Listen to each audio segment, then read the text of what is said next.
കയ്യാൾത്തറയിൽ നിന്നുകൊണ്ട് എനിക്ക് ലഭിച്ച ഈ സൗഖ്യം സാക്ഷ്യപ്പെടുത്തുവാൻ എന്നെ അനുവദിച്ച ഈശോയ്ക്കും കൃപാസന അമ്മയ്ക്കും കോടാനുകോടി നന്ദി പറയുന്നു. എൻ്റെ പേര് നീതു തോമസ്. ഞാൻ കുഴുപ്പുള്ളി സെൻറ്റ് അഗസ്റ്റിൻ ചർച്ച് ഇടവക അംഗമാണ്. ഞാൻ ഖത്തറിൽ നേഴ്സായിട്ട് വർക്ക് ചെയ്യുവാണ്. ആദ്യമായി തന്നെ ഞാൻ ഉടമ്പടി എടുക്കുന്നതിന് മുൻപ് തന്നെ പരിശുദ്ധ കൃപാസന അമ്മ എൻ്റെ ജീവിതത്തിൽ ഇടപെട്ട് എനിക്കൊരു രോഗസൗഖ്യം നൽകി. അതിനെക്കുറിച്ച് പറയാനായിട്ട് ഞാൻ ആഗ്രഹിക്കുന്നു. 2020 എനിക്ക് 3 കുഞ്ഞുങ്ങളാണുള്ളത്. അതിൽ മൂന്നാമത്തെ മോളുടെ ഡെലിവറിയോടനുബന്ധിച്ച് 2020 നോർമൽ ഡെലിവറി ആയിരുന്നു. ഡെലിവറി കഴിഞ്ഞപ്പോൾ ഞാൻ ബെഡ് റിഡൻ ആയി പോയായിരുന്നു. അതായത് എനിക്ക് സിംഫാസിസ് പ്യൂബിസ് ഡയസ്റ്റാസിസ് എന്ന് പറഞ്ഞ ഒരു കണ്ടീഷനായിരുന്നു ഉണ്ടായിരുന്നത്. അത് വളരെ റെയറായിട്ട് വരുന്ന, പ്രഗ്നൻസി കഴിഞ്ഞിട്ടുള്ള വളരെ റെയറായിട്ട് വരുന്ന കോംപ്ലിക്കേഷനിൽ ഒന്നാണ്. അത് ഐഡൻറ്റിഫൈ ചെയ്യാനും ആദ്യം പറ്റിയിരുന്നില്ല. ഡെലിവറി കഴിഞ്ഞ് അന്ന് കൊറോണയുടെ സമയമായിരുന്നു. ഡിസ്ചാർജ് ചെയ്ത് വീട്ടിൽ വന്നപ്പോൾ എനിക്ക് ഭയങ്കര കടുത്ത ശക്തമായിട്ടുള്ള വേദന. എനിക്കൊരു കാല് മുന്നോട്ട് വയ്ക്കാനോ തിരിയാനോ വളയാനോ കിടക്കാനോ ഒന്നും പറ്റുന്നില്ല. മുമ്പ് 2 ഡെലിവറിക്ക് ശേഷം ഇല്ലാത്ത ഒരു ഭയങ്കരമായ അനുഭവമാണ് എനിക്കുണ്ടായത്. അപ്പം ഞാൻ എന്താണ് എനിക്ക് സംഭവിച്ചതെന്ന് ഞാൻ ആകെ പേടിച്ചു പോയി. സെക്കൻഡ് ഡേ തന്നെ ഞാനും ഹസ്ബൻഡും കൂടിയിട്ട് ഹോസ്പിറ്റലിലേക്ക് പോയി. അവിടെ അവർ USG ഒക്കെ എടുത്ത് നോക്കി, ഒരുപാട് ടെസ്റ്റ് ചെയ്ത് നോക്കി. ഡോക്ടേഴ്സ് പറഞ്ഞു ഒരു കുഴപ്പവും കാണുന്നില്ല, എല്ലാം നോർമലാണ്, പിന്നെ എന്തുകൊണ്ടാണ് നടക്കാൻ പറ്റാത്തതെന്ന് മനസ്സിലാവുന്നില്ല. അതിനുശേഷം ഞാൻ ഒരു ഗൈനക്കോളജിസ്റ്റിനെ പോയി കണ്ടു. അപ്പോൾ അന്നേ ദിവസം തന്നെ ഒരു എക്സ്റേ എടുത്ത് നോക്കി. എക്സ്റേയിലാണ് മനസ്സിലായത് സിംഫാസിസ് പ്യൂബിസ് ഡയസ്റ്റാസിസ് ആണെന്നുള്ളത്. അതിനുശേഷം ഡോക്ടർ എന്നോട് പറഞ്ഞു കണ്ടിന്യൂസ് ബെഡ് റെസ്റ്റ് വേണം, 6 മാസം അതല്ലെങ്കിൽ 1 ഇയർ ബെഡിൽ തന്നെ കിടന്നാലാണ് ഇത് പതുക്കെ കറക്റ്റായിട്ട് വരുള്ളൂ എന്ന് പറഞ്ഞു. അങ്ങനെ എനിക്കങ്ങനെ വലിയ ഒരു വിഷമമൊന്നും തോന്നിയില്ല. ഞാനങ്ങനെ ആംബുലൻസിലാണ് വീട്ടിലോട്ട് വന്നത്. അന്നോടെങ്കിൽ ഞാൻ ബെഡ് റിഡനായിട്ട് കിടക്കാണ്. ടോയ്ലറ്റിൽ പോകണമെങ്കിലാണെങ്കിലും എന്താണെങ്കിലും ഒരു റോൾ സ്റ്റൂൾ പോലത്തെ സംഭവം ഉണ്ട്. അതിൽ എന്നെ ഉന്തി ടോയ്ലറ്റിൽ കൊണ്ടുപോകും. ഞാൻ ടോയ്ലറ്റിൽ പോവും, കുളിക്കാനും ഈവൺ എൻ്റെ കുഞ്ഞിന് പാൽ കൊടുക്കാനായാലും ഒന്നും ചെയ്യാനായിട്ട് എനിക്ക് പറ്റാത്തൊരു അവസ്ഥ ഉണ്ടായിരുന്നു. പക്ഷേ ഞാൻ ഒരു കാരണവശാലും അങ്ങനെ പ്രാർത്ഥനയിൽ സജീവമായിട്ട് നിൽക്കുന്ന ഒരു വ്യക്തിയായിരുന്നില്ല. പ്രാർത്ഥനയില്ല, കുടുംബ പ്രാർത്ഥനയില്ല, അല്ലെങ്കിൽ പള്ളിയിൽ പോകലില്ല, ഒന്നുമില്ല. എൻ്റെ അടിച്ചുപൊളിയായിട്ടുള്ള ലൈഫ് അങ്ങനെ ഞാൻ ഖത്തറിൽ നല്ല സന്തോഷമായിട്ട് പോണ സമയമായിരുന്നു. പക്ഷെ ഞാൻ അവിടെ ബെഡ് റിട്ടേണായി കിടന്നപ്പം ഞാൻ വിചാരിച്ചു, ഈശോയെ, ഞാൻ ഇത്രയും നാൾ ഇത്രയും അടിച്ചുപൊളിയായിട്ട് ഞാൻ ജീവിച്ച സമയത്ത് ഈശോനെ ഞാൻ ഒരിക്കൽ പോലും ഓർത്തിട്ടില്ല. അപ്പോൾ അതുകൊണ്ട് ഇവിടെ കിടന്നുകൊണ്ട് എനിക്കിപ്പോൾ എല്ലാം ഉണ്ട്, ജോലിയുണ്ട്, എൻ്റെ സാലറി എൻ്റെ അക്കൗണ്ടിൽ വരുന്നുണ്ട്, എല്ലാം ഉണ്ട്. എങ്കിൽ പോലും ഈശോയെ ഓർക്കാനായിട്ട് ഈശോ എനിക്കൊരു അവസരം തന്നതാണ് ഞാൻ വിചാരിക്കുന്നു. എന്ത് സംഭവിച്ചാലും എനിക്ക് കുഴപ്പമില്ല എന്ന് പറഞ്ഞിട്ട് ഞാനത് ഏറ്റെടുത്തു. അങ്ങനെ ഞാൻ ബെഡിൽ തന്നെ ഇങ്ങനെ കിടക്കുകയാണ്. അപ്പം എൻ്റെ മനസ്സിലുണ്ടായിരുന്നു എനിക്ക് കൂടിപ്പോയാൽ 2 months മെറ്റേണിറ്റി ലീവ് കിട്ടും. അതല്ലാതെ എനിക്ക് ഈ ഡോക്ടേഴ്സ് പറയുന്ന പോലെ 6 months 1 year വരെ ഇങ്ങനെ കിടന്നിട്ട് റെഡി ആവണമെന്ന് പറഞ്ഞാൽ ചിലപ്പോൾ എൻ്റെ ജോലി പോലും പോവും, ചിലപ്പോൾ ഞാൻ നാട്ടിലേക്ക് പോകേണ്ടി വരും. അപ്പം അങ്ങനെ എൻ്റെ മനസ്സിലുണ്ടായി. പക്ഷെ ഞാനെല്ലാം ഈശോയ്ക്ക് കൊടുത്തു. ഈശോയുടെ ഇഷ്ടം എൻ്റെ ജോലി ഇല്ലെങ്കിലും ഈശോയുടെ ഇഷ്ടം അതാണെങ്കിൽ എനിക്ക് അങ്ങനെ സംഭവിക്കട്ടെ എന്ന് ഞാൻ വിചാരിച്ചു. അങ്ങനെ എൻ്റെ ഈ സഹനം കണ്ടിട്ട് എൻ്റെ ഹസ്ബൻഡിൻ്റെ ബ്രദറിൻ്റെ വൈഫ് ഒരു ദിവസം എനിക്കൊരു പത്രം എനിക്ക് കൊണ്ടുതരാണ്. ഞാൻ കിടക്കണോടത്തേക്ക് ആൾ കൊണ്ടു തന്നു. അത് കൃപാസനത്തിൻ്റെ പത്രമായിരുന്നു. പക്ഷേ ഇതിനു മുമ്പൊന്നും ഞാൻ കൃപാസനത്തെ പറ്റി കേട്ടിട്ടില്ല. അപ്പോൾ എനിക്ക് അതിനെപ്പറ്റി അറിയില്ല. എന്നാലും മാതാവ് പ്രത്യക്ഷപ്പെട്ട ഒരു സ്ഥലത്തെ പത്രമാണ്. ഇത് വെച്ച് വിശ്വാസ പ്രമാണം ചൊല്ലി പ്രാർത്ഥിച്ചാൽ മതി എന്ന് ചേച്ചി പറഞ്ഞപ്പം ഞാനത് സന്തോഷത്തോടു കൂടി സ്വീകരിച്ചു. ഞാനത് വായിക്കാമെന്ന് പറഞ്ഞു. നെക്സ്റ്റ് ഡേയിൽ ഞാനത് വായിക്കാൻ വേണ്ടി ശ്രമിച്ചു. ഞാൻ എഴുന്നേറ്റിരുന്ന് വായിക്കാൻ ശ്രമിച്ചപ്പോൾ എനിക്ക് ഭയങ്കര വേദന. അല്ലെങ്കിലും എനിക്ക് എഴുന്നേറ്റിരിക്കാൻ അല്ലെങ്കിലേ എനിക്ക് പറ്റില്ല. അപ്പം ഞാൻ ശ്രമിച്ചിട്ട് എനിക്ക് പറ്റാണ്ടായപ്പം പിന്നെ ചേച്ചി വന്നപ്പോൾ ഞാൻ പറഞ്ഞു, ചേച്ചി, ഈ പത്രം വായിക്കാനായിട്ട് എനിക്ക് എഴുന്നേറ്റിരിക്കാൻ പറ്റുന്നില്ല. കൈ ഇങ്ങനെ ഉയർത്തിപ്പിടിച്ച് വായിക്കാനാണെങ്കിൽ മുട്ട് എനിക്ക് വേദന എടുക്കുന്നു, എനിക്ക് പറ്റുന്നില്ല എന്ന് പറഞ്ഞു. അപ്പോൾ ചേച്ചി പറഞ്ഞു, കുഴപ്പമില്ല, പ്രാർത്ഥിച്ചാൽ മതി. അങ്ങനെ കറക്റ്റ് ഞാൻ പ്രാർത്ഥിച്ചുകൊണ്ടിരുന്നു, വിശ്വാസത്തോടു കൂടി പ്രാർത്ഥിച്ചുകൊണ്ടിരുന്നു. 1 മാസം കറക്റ്റായി കഴിഞ്ഞപ്പോഴത്തേനും എനിക്ക് പതുക്കെ എൻ്റെ മനസ്സിലിങ്ങനെ തോന്നാണ്, നീ എഴുന്നേറ്റ് നടക്ക്, നിനക്ക് കുഴപ്പമൊന്നുമില്ല, നീ എഴുന്നേറ്റ് കാല് പതുക്കെ അകത്തി വെച്ച് നടന്ന് നോക്ക് എന്നുള്ളൊരു ഇത് വരാണ്. അപ്പം ഞാൻ എഴുന്നേറ്റ് അതുപോലെ കാലകത്തി വെച്ച് നോക്കിയപ്പം എനിക്ക് മുമ്പുണ്ടായിരുന്ന കഠിനമായിട്ടുള്ള വേദനയൊന്നുമില്ല, എനിക്ക് സ്വന്തമായിട്ട് അത് ചെയ്യാൻ പറ്റുന്നുണ്ട്. അങ്ങനെ ഞാൻ പതുക്കെ കാലകത്തി വെച്ച് നടന്ന് പിന്നെ അത് 1 മാസം കൊണ്ട് കംപ്ലീറ്റ് ആയിട്ട് ക്യൂറായി. പിന്നെ എൻ്റെ ബേബീനെ കുളിപ്പിക്കാനാണെങ്കിലും 1 മാസം കൊണ്ട് ഞാൻ എഴുന്നേറ്റ് നടന്നു. എൻ്റെ കാര്യങ്ങൾ പേഴ്സണൽ കെയർ ചെയ്യാനായാലും ടോയ്ലറ്റിൽ പോകാനായാലും എനിക്ക് റോളർ സ്റ്റൂളിൻ്റെ ആവശ്യമില്ല. അങ്ങനെ എനിക്ക് സൗഖ്യം കിട്ടി. 2 മാസം കറക്റ്റ് റെസ്റ്റ് എടുത്തതിന് ശേഷം ഞാൻ എൻ്റെ ജോലിക്ക് റീജോയിൻ ചെയ്തു. ഒരു സിക്ക് ലീവ് പോലും അതിൻ്റെ പേരിൽ എനിക്ക് എടുക്കേണ്ടി വന്നില്ല. എൻ്റെ ജോലിക്കും ഒരു പ്രശ്നവും വന്നില്ല. പക്ഷെ അന്നേരം എനിക്ക് മനസ്സിലായില്ല എന്ത് ഇതാണ് ഞാൻ പ്രാർത്ഥിച്ചതിൻ്റെ ഒരു ഫലം ഈശോ എൻ്റെ ജീവിതത്തിൽ ഇടപെട്ടു എന്ന് മാത്രമാണ് എനിക്ക് തോന്നിയത്. അതങ്ങനെ വിട്ടു. ആസ് യൂഷ്വൽ ഞാൻ നോർമൽ പോലെ എൻ്റെ ലൈഫ് മുന്നോട്ട് പോയി. ആ സമയത്ത് എനിക്ക് 3 കുഞ്ഞുങ്ങളാണുള്ളത്. അപ്പോൾ 2 പേര് നാട്ടിൽ ഹസ്ബൻഡിൻ്റെ അമ്മയുടെ കൂടെയാണ് നിൽക്കുന്നത്. ആൾ ഇത്തിരി ഏജ് ആയിട്ടുള്ള ആളാണ്. അപ്പോൾ ആൾക്ക് കുട്ടികളെ നോക്കാനൊക്കെ ഇത്തിരി ബുദ്ധിമുട്ടും കാര്യങ്ങളൊക്കെ ഉണ്ട്. അപ്പം എനിക്ക് തോന്നി പുറത്ത് എവിടേക്കെങ്കിലും, ഇപ്പം ഞാൻ നേഴ്സാണല്ലോ ഖത്തറിൽ, ഇപ്പം എനിക്ക് കുട്ടികളെ കൂടെ നിർത്തി പഠിപ്പിക്കണമെങ്കിലൊക്കെ ഭയങ്കര എക്സ്പെൻസാണ്. 3 പെൺകുട്ടികളാണ്. അപ്പം ഞാൻ ആഗ്രഹിച്ചു പുറത്ത് എവിടെയെങ്കിലും എനിക്ക് പോകണം. അപ്പം അന്നേരം കോവിഡിൻ്റെയൊക്കെ ഒരു സമയമായതുകൊണ്ട് നമുക്ക് UK പോവാം, അല്ലെങ്കിൽ ജർമ്മനി, അങ്ങനെ ഒരുപാട് ഓപ്ഷൻസ് ഉണ്ട്. അപ്പോൾ എല്ലാവരും എന്നോട് പറഞ്ഞു UK ആണെങ്കിൽ നല്ലതായിരിക്കും, കാരണം പെട്ടെന്ന് പോകാൻ പറ്റും, പെട്ടെന്ന് ഫാമിലിയായിട്ട് സെറ്റ് ആവാൻ പറ്റുന്നു. പക്ഷെ എൻ്റെ മനസ്സിൽ എനിക്ക് വന്നു UK പോകണ്ട, ജർമ്മനി എന്നുള്ളൊരു സംഭവമാണ് എൻ്റെ മനസ്സിൽ വന്നത്. അപ്പോൾ എല്ലാവരും UK എന്ന് പറഞ്ഞപ്പോഴും ഞാൻ എൻ്റെ മനസ്സിൽ വന്നതനുസരിച്ച് ജർമ്മനിക്ക് പോകാൻ വേണ്ടി ഞാൻ തീരുമാനിച്ചു. അങ്ങനെ ജർമ്മനിക്ക് പോകാൻ വേണ്ടിയിട്ട് ഞാൻ പഠിക്കാനായിട്ട് തുടങ്ങി. അപ്പോൾ എനിക്കൊരു കാര്യം ബോധ്യപ്പെട്ടു, ഇത് അത്യാവശ്യം കഠിനമായിട്ടുള്ള ലാംഗ്വേജാണ്. എനിക്കിത് തന്നെ ഇങ്ങനെ നടന്നുകൊണ്ട് എനിക്ക് പഠിച്ചൊരിക്കലും എത്തിക്കാൻ പറ്റില്ല. ഈശോയുടെ സഹായമില്ലാണ്ട് എനിക്കൊരിക്കലും ഇത് പഠിച്ച് പൂർത്തിയാക്കാൻ പറ്റില്ല.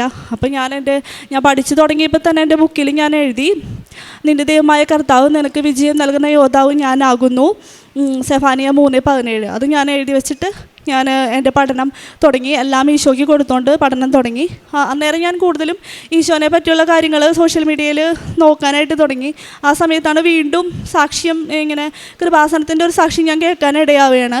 അപ്പോൾ ഞാൻ ആ സാക്ഷ്യം കേട്ടു. ഒരു സാക്ഷ്യം കേട്ടപ്പോൾ എനിക്ക് പിന്നെ സാക്ഷ്യം കേൾക്കണം. വീണ്ടും സാക്ഷ്യങ്ങളെടുത്ത് ഞാൻ കേട്ടോണ്ടിരുന്നു. അതിനകത്ത് ഒരുപാട് സാക്ഷ്യം കേട്ട് കഴിഞ്ഞപ്പോൾ എനിക്ക് മനസ്സിലായി അതിൽ ഈ പത്രത്തിനെ പറ്റി പറയുന്നുണ്ട്. അപ്പോൾ എനിക്ക് മനസ്സിലായി അന്ന് ഞാൻ കടന്നു പോയപ്പോൾ കൊണ്ടുവച്ച പത്രവും അത് കൃപാസന മാതാവാണ് അന്ന് എൻ്റെ ജീവിതത്തിൽ ഇടപെട്ടിന്ന് വന്ന് എനിക്ക് ബോധ്യപ്പെട്ടു. അപ്പോൾ തുടങ്ങി എനിക്കിവിടെ കൃപാസനത്തിൽ വരണം, എനിക്ക് ഇതിനെപ്പറ്റി കൂടുതൽ അറിയണം, മാതാവിനോട് കൂടുതൽ അടുക്കണം എന്നൊക്കെ എനിക്ക് ഭയങ്കര ആഗ്രഹമായിരുന്നു. അങ്ങനെ ഞാൻ സ്ഥിരമായിട്ട് സാക്ഷ്യങ്ങൾ കേൾക്കും. ബൈബിളൊന്നും വായിക്കാതിരുന്ന ഞാൻ ഇടയ്ക്ക് അതൊക്കെ ബൈബിളെടുത്ത് വായിക്കാൻ തുടങ്ങി. കുടുംബ പ്രാർത്ഥന ഒന്നും എത്തിക്കാത്ത ഞാൻ തന്നെയാണെങ്കിലും, ഞാൻ ജോലിക്ക് പോകുമ്പോഴാണെങ്കിലും ഞാൻ തന്നെ കൊന്ത ചൊല്ലി പ്രാർത്ഥിക്കാനായിട്ട് തുടങ്ങി. അതിനുശേഷം ഞാനിങ്ങനെ പ്രാർത്ഥനയിലൊക്കെ സജീവമായി വന്നതിന് ശേഷം ഞാൻ 2023 തന്നെ എക്സാമിന് അപ്പം ഞാൻ ഉടമ്പടിയുടെ നിബന്ധനകളൊക്കെ നോക്കിക്കഴിഞ്ഞപ്പം എനിക്കത് പറ്റുമോ എന്ന് എനിക്ക് സംശയമായി. കാരണം പള്ളിയിൽ പോകണം, കുമ്പസാരിക്കണം. അപ്പം ഇതൊന്നും ചെയ്യാത്ത ഞാൻ പെട്ടെന്ന് ഒരു ദിവസം ഇതൊക്കെ എനിക്ക് പാലിക്കാൻ പറ്റുമോ?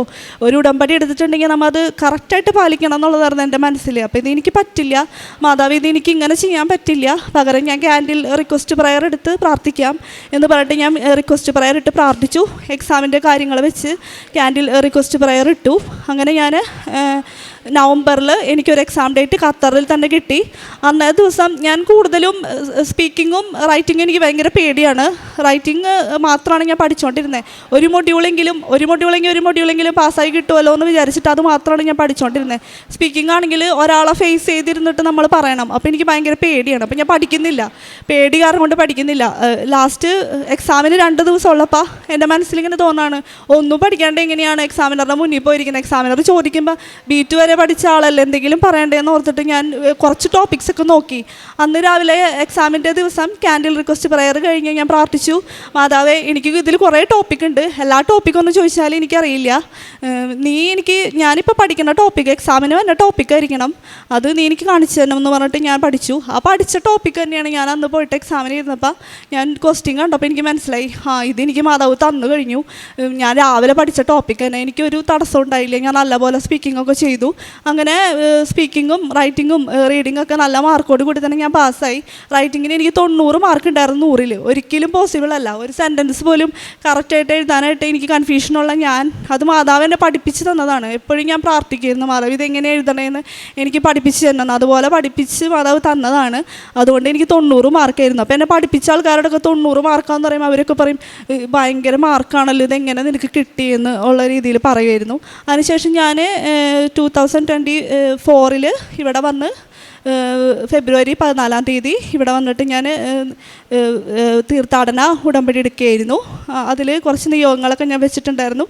അതിലെൻ്റെ ഹസ്ബൻഡിന് സ്മോക്കിംഗ് ഉണ്ടായിരുന്നു. നല്ല രീതിയിൽ ആൾ സ്മോക്ക് ചെയ്യുമായിരുന്നു. അപ്പോൾ സ്മോക്കിംഗ് മാറണേ മാതാവേ എന്ന് പറഞ്ഞ് ഞാൻ പ്രാർത്ഥിച്ച് നിയോഗം വെച്ചിട്ടുണ്ടായിരുന്നു. അതുപോലെ തന്നെ എൻ്റെ ഉടമ്പടിയുടെ 90 ദിവസം പൂർത്തിയാവുന്നതോടുകൂടി ആളുടെ സ്മോക്കിംഗ് കംപ്ലീറ്റ് ആയിട്ട് മാറി. ആളിപ്പം 1.5 വർഷത്തോളമായിട്ട് അതിനുശേഷം സ്മോക്ക് ചെയ്യുന്നേ ഇല്ല. പിന്നെ ഞാൻ 3 മൊഡ്യൂൾ കിട്ടിക്കഴിഞ്ഞപ്പം ഏതെങ്കിലും ഏജൻസിയിൽ പോയിട്ട് എൻ്റെ പ്രോസസ്സിങ് സ്റ്റാർട്ട് ചെയ്യാമെന്ന് വിചാരിച്ചു. അപ്പം ഞാൻ ഒരു നല്ല ഏജൻസി എനിക്ക് കാണിച്ചു തന്നെ എന്ന് മാതാവിനോട് പ്രാർത്ഥിച്ചു. ഒരുപാട് പേരോട് ചോദിച്ചു ഏത് ഏജൻസി ആയിരിക്കും നല്ലത് എന്നൊക്കെ ചോദിച്ചു. അങ്ങനെ എനിക്കൊരു ഏജൻസി കിട്ടി. അപ്പോൾ അത് മാതാവിനോട് കണ്ടിന്യൂസ് ഞാൻ പ്രാർത്ഥിച്ചുകൊണ്ടിരിക്കുകയാണ്. അപ്പോൾ എനിക്ക് ഉറപ്പായിരുന്നു മാതാവ് കാണിച്ചു തന്ന ഏജൻസിയാണ്. അങ്ങനെ വിശ്വാസത്തോടു കൂടി അവരുടെ അടുത്ത് കൊടുത്ത് പേപ്പർ വർക്ക് സ്റ്റാർട്ട് ചെയ്തു. അവർ പറഞ്ഞു 4 മൊഡ്യൂളും കിട്ടിയാലാണ് നമുക്ക് ഇൻ്റർവ്യൂവിലേക്കൊക്കെ പോകാൻ പറ്റുള്ളൂ, നിങ്ങൾ 4ാമത്തെ മൊഡ്യൂളിന് വേണ്ടിയിട്ട് ട്രൈ ചെയ്യാൻ പറഞ്ഞു.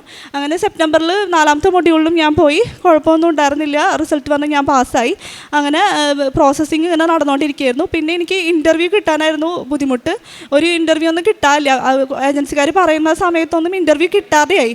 അപ്പോഴും ഞാൻ മാതാവിനോട് പ്രാർത്ഥിച്ചു, മാതാവേ എനിക്കൊരു ഏതെങ്കിലും ഒരു ഇൻ്റർവ്യൂ എനിക്ക് എടുത്ത് തരണേ എന്ന് പ്രാർത്ഥിച്ചു. അങ്ങനെ ഞാൻ നെക്സ്റ്റ് ഇയറിൽ ജാനുവരിയിൽ വീണ്ടും നാട്ടിൽ വന്നപ്പോൾ ഫെബ്രുവരി 6 എനിക്കൊരു ഇൻ്റർവ്യൂ കിട്ടി. ആ ഇൻ്റർവ്യൂവിൽ മാതാവിൻ്റെ കാശുരൂപം കൈ മുറുക്കെ പിടിച്ച് പ്രാർത്ഥിച്ച്. എനിക്ക് ആരെങ്കിലും എന്നോട് ക്വസ്റ്റ്യൻ ചോദിക്കുമ്പോഴൊക്കെ ഭയങ്കര ടെൻഷനാണ്, എത്ര പഠിച്ചു എന്താണെന്ന് പറഞ്ഞാലും. അപ്പം ഞാൻ മാതാവിനോട് പ്രാർത്ഥിച്ചു. അങ്ങനെ ഞാൻ ആ കാശുരൂപം മുറുക്കെ പിടിച്ചിരുന്ന് ആ ഇൻ്റർവ്യൂ അറ്റൻഡ് ചെയ്തു. അതിനുശേഷം ഇൻ്റർവ്യൂവിൻ്റെ റിസൾട്ട് വരുന്നില്ല. 6-7 ദിവസമായിട്ടും റിസൾട്ടൊന്നും വരുന്നില്ല. എന്നാലും മാതാവ് തന്നതാണെങ്കിൽ എനിക്ക് കിട്ടും എന്ന് എനിക്ക് ഉറപ്പുണ്ടായിരുന്നു. അതിനുശേഷം ഫെബ്രുവരി 14 വീണ്ടും 1 ഇയർ കറക്റ്റ് 1 ഇയർ ആയപ്പം ഞാനിവിടെ വന്ന് വീണ്ടും എൻ്റെ ഉടമ്പടി പുതുക്കുകയാണ്. അന്ന് ഞാൻ ഇവിടെ ഉടമ്പടി പുതുക്കി ഉടമ്പടിയുടെ ഈ പ്രദക്ഷിണത്തിന് വരാൻ വേണ്ടി അവിടെ നിന്നപ്പോൾ മാതാവിനോട് ഞാൻ ചോദിച്ചു, ഈ ഇൻ്റർവ്യൂവിൽ കിട്ടിയ സ്ഥലത്തേക്ക് തന്നെയാണോ മാതാവേ ഞാൻ പോകണ്ടേ, അതോ വേറെ സ്ഥലത്തേക്ക് ഞാൻ പോകണോ? കാരണം ഈ എൻ്റെ വർക്ക് പ്ലേസും ഞാൻ താമസിക്കുന്ന സ്ഥലമായിട്ട് കുറച്ച് ദൂരം ഉണ്ടായിരുന്നു. അപ്പോൾ അത് മാതാവ് ആഗ്രഹിക്കുന്നുണ്ടെങ്കിൽ എനിക്കൊരു സൈൻ കാണിച്ചു തന്നെ. അവിടെ നിൽക്കുമ്പം എനിക്ക് പ്രദക്ഷിണത്തിൽ മാതാവിനെ എൻ്റെ കയ്യിൽ കിട്ടുകയാണെങ്കിൽ അത് സൈനായിട്ട് ഞാൻ എടുക്കുമെന്ന് പറഞ്ഞ് പ്രാർത്ഥിച്ചു.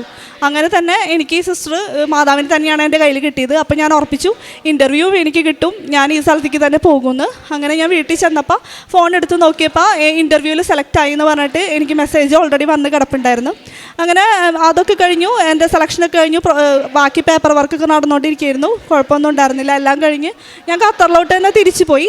ഏജൻസിക്കാർ പറഞ്ഞതനുസരിച്ച് June 1 എനിക്ക് ജോയിൻ ചെയ്യണം, ജർമ്മനിയിൽ ജോയിൻ ചെയ്യണം എന്ന് പറഞ്ഞതനുസരിച്ച് ഞാൻ റിസൈൻ ചെയ്തിട്ട് ഞാൻ June 8 ആയപ്പോഴേക്കും നാട്ടിലോട്ട് എത്തി.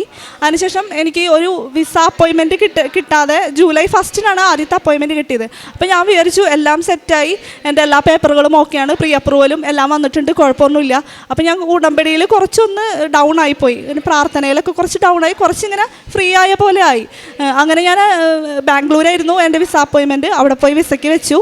പക്ഷേ അപ്പോൾ ഞാൻ എപ്പോഴും മാതാവിനോട് ചോദിക്കുന്നു, മാതാവ് എൻ്റെ കാര്യങ്ങളൊക്കെ സ്മൂത്തായിട്ടാണല്ലോ നടക്കുന്നത്, എനിക്കങ്ങനെ വലിയ തടസ്സങ്ങളൊന്നും വരുന്നില്ലല്ലോ, അല്ലെങ്കിൽ എനിക്കങ്ങനെ സാക്ഷ്യത്തിലൊക്കെ എല്ലാവരും പറയുന്നത് പോലെ എനിക്കങ്ങനെ ഒരു ഇതൊന്നും വരുന്നില്ലല്ലോ എന്നിങ്ങനെ ഞാൻ വെറുതെ ചോദിക്കുമായിരുന്നു, വെറുതെ ഇങ്ങനെ ചോദിക്കുമായിരുന്നു. അതുപോലെ തന്നെ ഞാൻ വിസയ്ക്ക് വെച്ചപ്പോൾ July 1 വെച്ച് 8 എനിക്ക് പാസ്പോർട്ട് കിട്ടി. ഫസ്റ്റ് റിജക്ഷൻ, എൻ്റെ പാസ്പോർട്ട് റിജക്റ്റായി എന്ന് പറഞ്ഞിട്ട്, വേറെ റീസണൊന്നുമില്ല, ഞാൻ വെച്ച പേപ്പറുകൾ തന്നെ വീണ്ടും ചോദിച്ചുകൊണ്ട് എൻ്റെ വിസ റിജക്റ്റായിട്ട് വന്നു. അപ്പം എനിക്ക് പ്രത്യേകിച്ചൊന്നും തോന്നിയില്ല, എന്നാലും വലിയൊരു വിഷമം തോന്നി. ഭയങ്കരമായിട്ട് പ്രതീക്ഷിച്ചിരുന്നു ഞാൻ വിസ കിട്ടുമെന്ന്. എന്നിട്ട് ഞാൻ വിചാരിച്ചു എൻ്റെ പ്രാർത്ഥനയ്ക്ക് ഇത്തിരി കുറവായിരുന്നു, ഞാൻ ഇത്തിരി ഒന്ന് ഇതായി ഫ്രീ ആയി, ഇങ്ങനെ എനിക്ക് കിട്ടും എന്നുള്ള ഓവർ കോൺഫിഡൻസ് ആയിരുന്നു. മാതാവ് എൻ്റെ കൂടെയുണ്ട്, എനിക്ക് കിട്ടും എന്നുള്ള ഓവർ കോൺഫിഡൻസ് ആയിരുന്നു. അപ്പോൾ മാതാവ് എന്നെ ഓർമ്മപ്പെടുത്തിയതാണ്, ഒന്നും കൂടി പ്രാർത്ഥിക്കണം എന്നുള്ളത് ഓർമ്മപ്പെടുത്തിയതാണെന്ന് വിചാരിച്ച് ഞാൻ പിന്നെയും പ്രാർത്ഥിച്ചുകൊണ്ടിരുന്നു. വേറൊരു അപ്പോയിൻമെൻറ്റിന് വേണ്ടി VFS കൊച്ചിയിലും ഒക്കെ പോയി അവരോട് കുറേ റിക്വസ്റ്റ് ചെയ്തു, അപ്പോയിൻമെൻ്റ് ഒന്നും കിട്ടുന്നില്ല. ഏജൻസിക്കാർ തന്നെ എനിക്ക് വേറെ അപ്പോയിൻമെൻ്റ് എടുത്ത് തന്നു.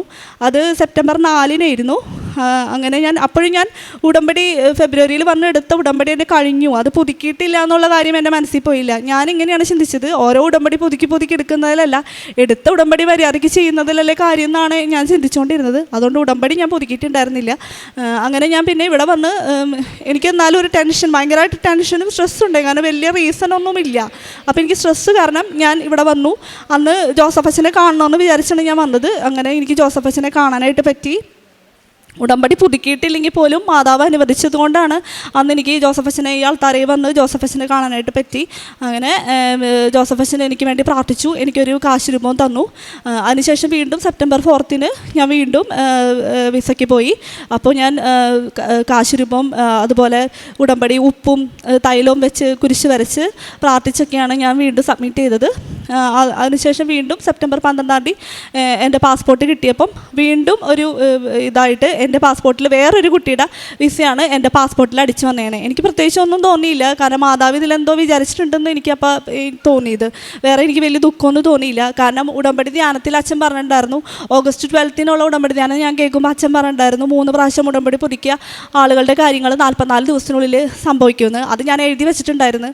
അത് സെപ്റ്റംബർ 25 അതിൻ്റെ ഡേറ്റ്. അപ്പോൾ ഞാൻ ഉറപ്പിച്ച് വിചാരിച്ചിട്ടുണ്ടായി അതിനുള്ളിൽ എന്തെങ്കിലും മാതാവ് ഇതിൽ എന്തെങ്കിലും തീരുമാനം ഉണ്ടാക്കുമെന്ന് എനിക്ക് ഉറപ്പുണ്ടായിരുന്നു. എനിക്ക് വലിയ കുലുക്കമൊന്നും തോന്നിയില്ല. വീണ്ടും ഞാൻ അവർക്ക് മെയിൽ അയച്ചു, ജർമ്മൻ കൗൺസിലേറ്റിന് മെയിൽ അയച്ചു. നെക്സ്റ്റ് ഡേ അവർ തിങ്കളാഴ്ച എനിക്ക് റിപ്ലൈ തന്നു, എൻ്റെ പാസ്പോർട്ട് റീസബ്മിറ്റ് ചെയ്യാൻ പറഞ്ഞു. ഞാൻ കൊച്ചിയിൽ റീസബ്മിറ്റ് ചെയ്തു. ബാംഗ്ലൂർക്ക് കൊണ്ടുവരാൻ അവർ പറഞ്ഞു, പക്ഷേ ഞാൻ റിക്വസ്റ്റ് ചെയ്തതനുസരിച്ച് കൊച്ചിയിൽ റീസബ്മിറ്റ് ചെയ്തു. അപ്പോഴും ഞാൻ ഈ ഉടമ്പടി തൈലവും ഉപ്പൊക്കെ വെച്ച് പ്രാർത്ഥിച്ചാണ് എൻ്റെ പാസ്പോർട്ട് സബ്മിറ്റ് ചെയ്തത്. അതിനുശേഷം പിന്നീട് 25-ാമത്തെ ദിവസമായി ഞാൻ കാത്തിരിക്കുകയാണ്. അച്ഛൻ പറഞ്ഞ 44 ദിവസത്തിൽ എൻ്റെ വിസ അടിച്ച് വരുന്നത് കാത്ത് ഞാൻ ഇരിക്കുകയാണ്. എന്നാലും ഞാൻ തളർന്നു പോയ സമയങ്ങളൊക്കെ ഉണ്ട്. ഞാൻ ആരുടെ മുന്നിലും ആളുകളുടെ മുന്നിൽ നിന്നിട്ട് ഞാൻ കരയില്ല. ഞാൻ റൂമിൽ പോയിരുന്നിട്ട് മാതാവിൻ്റെ അടുത്ത് കരഞ്ഞ് പ്രാർത്ഥിക്കും. കാരണം ഞാൻ ഉള്ള ജോലി നഷ്ടപ്പെടുത്തിയാണ് വന്നത്. ഇനി എനിക്ക് ഇതും കൂടി റിജക്റ്റ് ആയി കഴിഞ്ഞാൽ എനിക്ക് ജോലിയില്ല, ഞാൻ എങ്ങനെ ഇനി മുന്നോട്ട് പോകും, എൻ്റെ 3 കുട്ടികളുമുണ്ട്. അപ്പോൾ അതൊക്കെ പറഞ്ഞ മാതാവിൻ്റെ അടുത്ത് ഞാൻ ആരും കാണാതെ കരയുമായിരുന്നു. അങ്ങനെ ഞാൻ ഉറച്ച് വിശ്വസിച്ചിരുന്നു. പക്ഷേ 25-ാം തീയതി ആയപ്പം എൻ്റെ കയ്യിൽ നിന്ന് പോയി. അപ്പോൾ ഞാൻ മാതാവിനോട് പറഞ്ഞു, മാതാവേ അച്ഛൻ പറഞ്ഞ 25-ാം തീയതി സെപ്റ്റംബർ 25-ാം തീയതി എന്ന് പറഞ്ഞ ഡേറ്റ് ഇന്ന് കഴിയാണ്. അപ്പം മാതാവ് എൻ്റെ കാര്യത്തിലൊരു തീരുമാനം ഇല്ല. കൃപാസനത്തിൽ മാതാവ് പ്രത്യക്ഷപ്പെട്ട മാതാവാണെങ്കിൽ നാളെ എനിക്കിതിനൊരു ഉണ്ടെങ്കിൽ നെഗറ്റീവാണെങ്കിൽ പോസിറ്റീവാണെങ്കിൽ എനിക്ക് റിസൾട്ട് കിട്ടണമെന്ന് ഞാൻ പറഞ്ഞ്. അങ്ങനെ തന്നെ അന്ന് ഞാൻ മാതാവായിട്ട് ഒത്തിരി ഇങ്ങനെ വഴക്കിട്ട് സംസാരിച്ച്. അതിനുശേഷം നെക്സ്റ്റ് ഡേയിൽ തന്നെ 26-ാം തീയതി എനിക്ക് ഒരു മെസ്സേജ് വരികയാണ്, നിങ്ങളുടെ പാസ്പോർട്ട് ഡെസ്പാച്ച് ആയി എന്ന് പറഞ്ഞ മെസ്സേജ് വന്നു. അപ്പോൾ എനിക്ക് മനസ്സിലായി 25-ാം തീയതിക്കുള്ളിൽ എൻ്റെ കാര്യം നടന്നിട്ടുണ്ട്, ഇല്ലെങ്കിൽ 26-ാം തീയതി ഒരിക്കലും ഡെസ്പാച്ച് ആയി എന്ന് പറഞ്ഞ മെസ്സേജ് വരില്ല. അങ്ങനെ 28-ാം തീയതി ആയപ്പോൾ പാസ്പോർട്ട് എൻ്റെ കയ്യിൽ കിട്ടി. എൻ്റെ വിസ അടിച്ച് എൻ്റെ പാസ്പോർട്ട് എൻ്റെ കയ്യിൽ കിട്ടി. അപ്പോൾ ഇത്രയും വലിയ അനുഗ്രഹം മാതാവ് കൃപാസന മാതാവ് എനിക്കും എൻ്റെ കുടുംബത്തിനും നൽകിയതിന് മാതാവിനും ഈശോയ്ക്കും ഒരുപാട് നന്ദി പറയുന്നു. പിന്നെ ഞാൻ പ്രേക്ഷിത പ്രവർത്തനമായിട്ട് ഇവിടെ നിന്ന് പത്രം വാങ്ങി ഞാൻ പോകുന്ന വഴികളിലും ബസ് സ്റ്റാൻഡിലും അല്ലെങ്കിൽ ഓട്ടോക്കാർക്കും അല്ലെങ്കിൽ ഞാൻ ബസ്സിൽ പോകുമ്പോൾ ബസ്സിലിരിക്കുന്നവർക്കും പിന്നെ ഖത്തറിലായിരുന്നപ്പം എൻ്റെ കൂടെ വർക്ക് ചെയ്യുന്ന കൊളീഗ്സിന് എല്ലാവർക്കും ഞാൻ പത്രം കൊടുക്കും. ഞാൻ പറഞ്ഞിട്ടാണ് കുറേ കുട്ടികളൊക്കെ കൃപാസനത്തിനെ പറ്റി അറിയാനും അവർ വീണ്ടും അതിൽ ഇൻട്രസ്റ്റ് ആയിട്ട് ഉടമ്പടി എടുക്കാനൊക്കെ ഇടയായിട്ടുണ്ട്. പിന്നെ ഞാൻ എൻ്റെ സോഷ്യൽ മീഡിയ ഇതിൽ വഴി അച്ഛൻ്റെ ധ്യാനം ഷെയർ ചെയ്യും, അതുപോലെ സ്റ്റാറ്റസിൽ ഷെയർ ചെയ്യുകയൊക്കെ ചെയ്യുമായിരുന്നു. കാരുണ്യപ്രവൃത്തിയായിട്ട് ഞാൻ ഒരു ഓൾഡേജ് ഹോം ഉണ്ട്, ഗ്രേസ് എന്ന് പറഞ്ഞ ഓൾഡേജ് ഹോം ഉണ്ട്. അപ്പോൾ ഞാൻ എൻ്റെ സ്റ്റാറ്റസ് ഞാൻ ഡൗൺ ചെയ്തുകൊണ്ട് ഞാൻ അവിടെ പോയി ആ ഓൾഡേജ് ഹോമിലുള്ള അമ്മമാർക്ക് വേണ്ടി അവരുടെ റൂം ക്ലീൻ ചെയ്ത് കൊടുക്കുകയും അവർക്ക് ചായ എടുത്ത് കൊടുക്കുകയും നഖം വെട്ടി കൊടുക്കുകയും അവർ പറയുന്ന കാര്യം എന്താണെന്ന് വെച്ച് കഴിഞ്ഞാൽ അവർ സംസാരിക്കുമ്പോൾ അത് കേട്ടിരിക്കുകയും അങ്ങനെയൊക്കെ ഞാൻ ചെയ്യുമായിരുന്നു. പിന്നെ അവർക്ക് ഒരു സമയത്ത് ഫുഡ് ഓർഡർ ചെയ്ത് അത് കൊടുക്കാനും അങ്ങനെ. പിന്നെ എന്നോട് സഹായം ചോദിക്കുന്നത് ഇപ്പോൾ ജർമ്മൻ്റെ തന്നെയാണെങ്കിലും ആരെങ്കിലും എന്നോട് എന്തെങ്കിലും സംശയം ചോദിച്ചാൽ അല്ലെങ്കിൽ എന്തെങ്കിലും ഒരു കാര്യം ചോദിച്ചാൽ ഞാൻ അത് കറക്റ്റായിട്ട് അവർക്ക് പറഞ്ഞു കൊടുക്കാനും അങ്ങനെയുള്ള കാരുണ്യപ്രവൃത്തികളും എല്ലാം ഞാൻ ചെയ്തിരുന്നു. ഇത്രയും വലിയ അനുഗ്രഹം എനിക്ക് നൽകിയ കൃപാസന അമ്മയ്ക്കും ഈശോയ്ക്കും കോടാനുകോടി നന്ദി. ജെറമിയ പ്രവാചകന്റെ പുസ്തകം 33-ാം അധ്യായം 3-ാം തിരുവചനം. എന്നെ വിളിക്കുക, ഞാൻ മറുപടി നൽകും. നിന്റെ ബുദ്ധിക്ക് അതീതമായ മഹത്വം, നിഗൂഢമായ കാര്യങ്ങൾ ഞാൻ നിനക്ക് വെളിപ്പെടുത്തും. ഇവിടെ നീതു തോമസിൻ്റെ വളരെ ശക്തമായ പ്രത്യക്ഷീകരണ സാക്ഷ്യമാണ് നാം ശ്രദ്ധിച്ചുകൊണ്ടിരുന്നത്. നീതു വളരെ സങ്കടത്തിൻ്റെ ഒരവസ്ഥയിലാണ് ഓൺലൈൻ ഉടമ്പടിയെടുത്ത് പ്രാർത്ഥിച്ചത്. ഓൺലൈൻ ഉടമ്പടിയെടുത്ത് പ്രാർത്ഥിക്കാൻ നീതു പറയുന്ന ചില കാരണങ്ങളുണ്ടായി. ഓഫ്ലൈൻ ഉടമ്പടിയെടുത്താൽ എനിക്ക് കൃത്യമായി പാലിക്കാൻ സാധിക്കുമോ എന്നൊരു ഭയമുണ്ടായിരുന്നു. അതുകൊണ്ട് ഞാൻ മറ്റു ചില സമയങ്ങളിലെല്ലാം ലൈറ്റ് എ കാൻഡിൽ പ്രയറിട്ട് പ്രാർത്ഥിച്ചു. ചില സമയങ്ങളിലെല്ലാം ദൈവം നമ്മെ പരീക്ഷിക്കുന്നത് അതുകൊണ്ട് തന്നെയാണോ എന്ന് നമുക്ക് മാറ്ററിച്ച് നോക്കേണ്ട ഒരു സമയം കൂടിയാണിത്. ഞാൻ ഉടമ്പടിയിൽ നിന്ന് വ്യതിചലിക്കുമോ എന്നുള്ള ഒരു ഭയം കൊണ്ട്, എന്നാൽ എൻ്റെ കാര്യങ്ങളെല്ലാം എനിക്ക് നടക്കുകയും വേണം. ജോസഫ് അച്ഛൻ നമ്മെ എപ്പോഴും ഓർമ്മിപ്പിക്കുന്ന ഒരു കാര്യം ഇതാണ്: നമ്മുടെ കാര്യങ്ങൾ നേടാൻ വേണ്ടി മാത്രമാണോ നാം ഉടമ്പടി എടുക്കുന്നത്? അതല്ല ഉടമ്പടി എന്ന് നമ്മുടെ ഓരോരുത്തരുടെയും ജീവിതാവസ്ഥയിൽ നിന്ന് നമുക്ക് മനസ്സിലാക്കാൻ സാധിക്കും. ഉടമ്പടി കാര്യസാധ്യതകൾ മാത്രമല്ല, ഉടൻ പരിഹാരം ഉണ്ടാകും എന്ന് നമുക്കറിയാം. പക്ഷേ പരിശുദ്ധ അമ്മയും ഈശോയും നമുക്ക് നൽകുന്ന വലിയ വലിയ അനുഗ്രഹങ്ങൾക്ക് നാം പ്രത്യുത്തരമായി ഈശോയ്ക്കും പരിശുദ്ധ അമ്മയ്ക്കും എന്തു കൊടുത്തു? ജോസഫ് അച്ഛൻ നമ്മളോട് ചോദിക്കുന്ന ഒരു ക്രോസ് ക്വസ്റ്റ്യനുണ്ട്. ദൈവത്തിന് നിന്നെ കൊണ്ട് എന്ത് ഉപകാരം എന്നെപ്പോഴും ജോസഫ് അച്ഛൻ നമ്മെ ഓർമ്മിപ്പിക്കുന്നുണ്ട്. എനിക്കിത്രയധികം നന്മകൾ ദൈവം ചൊരിഞ്ഞിട്ടും എന്നെക്കൊണ്ട് ദൈവത്തിന് എന്തെങ്കിലും ഉപകാരമുണ്ടോ? ഈശോ ചോദിക്കുന്നൊരു ചോദ്യമാണ്. എനിക്ക് വിശന്നു, എനിക്ക് ദാഹിച്ചു, ഞാൻ കാരാഗ്രഹവാസിയായിരുന്നു, ഞാൻ പ്രവാസിയായിരുന്നു, ഞാൻ രോഗിയായിരുന്നു. ഇപ്പോഴെല്ലാം ഈ സമയങ്ങളിലെല്ലാം നീ മറ്റുള്ളവർക്ക് ഏറ്റവും ചെറിയവരിൽ നീ ചെയ്തു കൊടുത്തപ്പോൾ അതെല്ലാം എനിക്ക് തന്നെയാണ് ചെയ്തത് എന്ന ചോദ്യത്തിനുള്ള ഉത്തരമാണ് നമ്മുടെ ബാങ്ക് ഡെപ്പോസിറ്റ്. ഈശോയ്ക്ക് വേണ്ടി നാം ചെയ്യുന്ന ഡെപ്പോസിറ്റ് നമുക്കില്ലെങ്കിൽ ഒരു പക്ഷേ നമ്മുടെ ഉടമ്പടിയിൽ ഒരു അങ്ങോട്ടും ഇങ്ങോട്ടുള്ള ഒരു തട്ടുമുട്ടും പലപ്പോഴും നമുക്ക് മനസ്സിലാക്കുവാനും നമ്മുടെ ആ പ്രോമിസ്, ദൈവത്തിൻ്റെ ആ പ്രോമിസ് ഒരു പക്ഷേ ലാഗ് ചെയ്യുന്നതായിട്ട് നമുക്ക് കാണാം. നീതുവിന് ഉറച്ച ബോധ്യമുണ്ടായിരുന്നു, പരിശുദ്ധ അമ്മ എന്നോട് കൂടെയുണ്ട്. പക്ഷേ ഇത് ലാഗ് ചെയ്യുന്ന ഒരു വലിയ സങ്കടകരമായ ഒരു അവസ്ഥയിലൂടെ നീതു കടന്നു പോകുന്നുണ്ടായിരുന്നു. നമുക്കെപ്പോഴും നമ്മുടെ ഉടമ്പടിയിൽ വിശ്വസ്തരായിരിക്കാം. ചിലപ്പോഴെല്ലാം ചില മാതാപിതാക്കൾ ഇവിടെ വന്ന് പറയുന്നുണ്ട്, എൻ്റെ എല്ലാ കാര്യങ്ങളും നടന്നു, ഞാനെല്ലാം കൃത്യമായി ചെയ്തു. ക്രൈസ്തവരെക്കുറിച്ച് വളരെ സങ്കടത്തോടുകൂടി നാം നോക്കിക്കാണേണ്ട ഒരവസ്ഥയാണ്. വീട്ടിൽ ഒരാൾ മാത്രമാണ് ഉടമ്പടി എടുത്താൽ മതിയെന്ന് വളരെ കാലം മുമ്പ് ജോസഫ് അച്ഛൻ പറഞ്ഞിരുന്നു. അതുകൊണ്ട് വീട്ടിൽ ജോലിയില്ലാത്ത അമ്മ മാത്രം അല്ലെങ്കിൽ വൈഫ് മാത്രം ഉടമ്പടി എടുത്താൽ മതി, ജോലിയില്ലാത്തത് കൊണ്ട് ചെയ്യുന്നൊരു ജോലിയാണ് ഉടമ്പടി എന്ന് ചിലരെല്ലാം ഇത് തെറ്റിദ്ധരിക്കുന്നുണ്ടെങ്കിൽ അത് തെറ്റാണ്.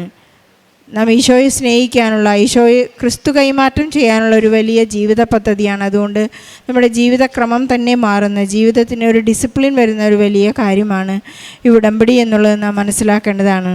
നീതു പറയുകയുണ്ടായി, എനിക്ക് കിട്ടിയൊരു പത്രം എൻ്റെ ബെഡിനടിയിൽ വെച്ച് എനിക്ക് തുടരെ സൗഖ്യപ്പെടുന്നത് ഞാൻ അറിഞ്ഞു. പക്ഷേ ഞാൻ അല്പസമയത്തിനു ശേഷം ഞാനത് മറന്നുപോയി. പിന്നീടാണ് പത്രത്തിലൂടെ പരിശുദ്ധ അമ്മയുടെ സാമീപ്യം, വിശുദ്ധ വസ്തുക്കൾ എൻ്റെ വീട്ടിലുണ്ടെങ്കിൽ എനിക്കതൊരു വലിയ സൗഖ്യമാണെന്നുള്ളൊരു തിരിച്ചറിവ് നീതുവിന് മനസ്സിലായത്. പരിശുദ്ധ അമ്മയുടെ സാമീപ്യം നമുക്ക് എപ്പോഴും ഉണ്ടായിരിക്കും. ഉടമ്പടിയിലേക്ക് അടുക്കുന്ന, ഉടമ്പടി എടുക്കാൻ തീരുമാനിക്കുന്ന മക്കൾക്ക് വരുന്ന ഒരു വലിയ മാറ്റം, ഒരു വലിയ സൗഖ്യം. ഹസ്ബൻഡിൻ്റെ പുകവലി പൂർണ്ണമായും സൗഖ്യപ്പെട്ടു, വിടുതൽ നൽകിയെന്ന് ഈ മകൾ ഏറ്റു പറയുന്നുണ്ടായി. നമ്മുടെ ജീവിതത്തിൽ നാം അറിയാതെ തന്നെ നമുക്കുണ്ടാകുന്ന ഒരുപാട് വ്യത്യാസങ്ങളും ഒരുപാട് സൗഖ്യങ്ങളും നമുക്ക് ഏറ്റുപറയാനുള്ളൊരു വലിയ വേദി കൂടിയാണ്. അതുപോലെ തന്നെ നീതു തന്നെ ഇവിടെ ഏറ്റുപറയുന്നു, എനിക്ക് വളരെ കോൺഫിഡൻസ് ഉണ്ടെങ്കിലും ഓരോ ഇൻ്റർവ്യൂവിൽ റിജക്റ്റ് ആകുമ്പോഴും എനിക്ക് മനസ്സിലായി എൻ്റെ അയോഗ്യതകളിലല്ല കൃപയാണ് ഇത് വർക്ക് ചെയ്യുന്നതെന്ന് നീതു വളരെ കൃത്യമായി മനസ്സിലാക്കി. ജോസഫ് അച്ഛൻ്റെ 44 ദിവസം എന്ന ഒരു മെസ്സേജ് നീതു ഹൃദയത്തിൽ ഏറ്റെടുത്ത് പ്രാർത്ഥിക്കാൻ തുടങ്ങി, ശരണം വെച്ച് പ്രാർത്ഥിക്കാൻ തുടങ്ങിയപ്പോൾ പരിശുദ്ധ അമ്മ വളരെ കൃത്യമായി മകൾക്ക് വളരെ വേദനയിലൂടെ കടന്നുപോയെങ്കിലും അല്പം ലാഗ് ചെയ്തെങ്കിലും സ്നേഹത്തിൻ്റെ വളരെ വലിയ തലോടലോടുകൂടിയാണ് ഇന്ന് ജർമ്മൻ വിസ നൽകി വളരെ ഒരു സാന്ത്വനത്തിൻ്റെ സൗഖ്യത്തിൻ്റെ സാക്ഷ്യവുമായി ഇന്ന് ഈ മകളിവിടെ നിൽക്കുന്നത്.